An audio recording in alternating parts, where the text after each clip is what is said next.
नमस्कार मित्रांनो. तर आज नाईट शिफ्ट करून आलो आणि सहसा मी नाईट शिफ्टला ट्रेड करत नाही कारण झोप असते डोळ्यावर. पण 10 वाजता मला एक संधी दिसली आपल्या स्ट्रॅटेजीनुसार आणि मग उद्या मार्केट बंद होतं त्याच्यामुळे मी विचार केला आज ट्रेड करतो. आणि जेव्हा ट्रेड पंच केला त्याच्यानंतर मला समजलं माझ्याकडून एक चूक झाली. पण माझे रूल्स आणि डिसिप्लिन असे आहेत, की ते मला नेहमी वाचवतात. जसा एक माझा रूल आहे, की जेव्हा पण मला 1500चा प्रॉफिट दिसतो पोर्टफोलिओमध्ये, तर मी माझा स्टॉप लॉस लगेच ट्रेल करतो आणि कॉस्ट टू कॉस्ट आणतो. आणि आणि खूप जण मला स्ट्रॅटेजीबद्दल विचारत होते. पण मी विचार केला त्याबद्दल आणि नंतर मी विचार केला पहिले सायकॉलॉजी पण लोकांना दाखवावं लागेल. कारण खूप वेळेला काय होतं, स्ट्रॅटेजी YouTubeवर पण बघा खूप अवेलेबल आहेत. पण लोकांना सायकॉलॉजी माहीत नाही ट्रेडिंग कारण ट्रेडिंगमध्ये महत्त्वाची सायकॉलॉजी पण आहेत. पण जसं मी आता तुम्हाला एक चूक स्टार्टिंगला काय करतात, जेव्हा पण ट्रेडिंग करतात, प्रॉफिट छोटे घेतात आणि लॉसेस मोठे घेतात. त्याच्यामुळे काय होतं, किती पण प्रॉफिटेबल असलं तरी तुम्ही ॲट द एंड लॉसेसमध्ये जातात. तर ही सायकॉलॉजी पण हे करणं इम्पॉर्टंट आहे. हे मी पहिलं तुम्हाला दाखवणार आहे. त्या स्ट्रॅटेजीबद्दल सायकॉलॉजी कशी ठेवायची आहे, किती ट्रेड दिवसाला करायचे आहेत, कसं करायचं आहे.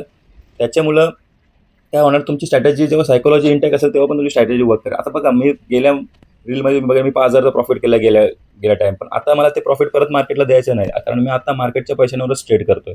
त्याच्यामुळे ही सायकॉलॉजी पण इम्पॅक्ट राहणार हे आहे. म्हणून मी 10-15 व्हिडिओ टाकणार. जसं आज तुम्ही बघाल 1500चा प्रॉफिट दिसला पण निघाला नाही कारण माझं टार्गेट 3,500चं होतं. त्याच्यामुळे जेवढा प्रॉफिट आपण डिसाईड केलं तेवढंच मला निघायचं आणि लॉस पण जेवढा डिसाईड केला तेवढं निघायचं. ही पण इम्पॉर्टंट आहे. तर आज बघा मी cost to cost stop loss आणला आणि माझा ना प्रॉफिट झाला ना लॉस झाला. आज माझे जे पैसे होते ते वाचले. थँक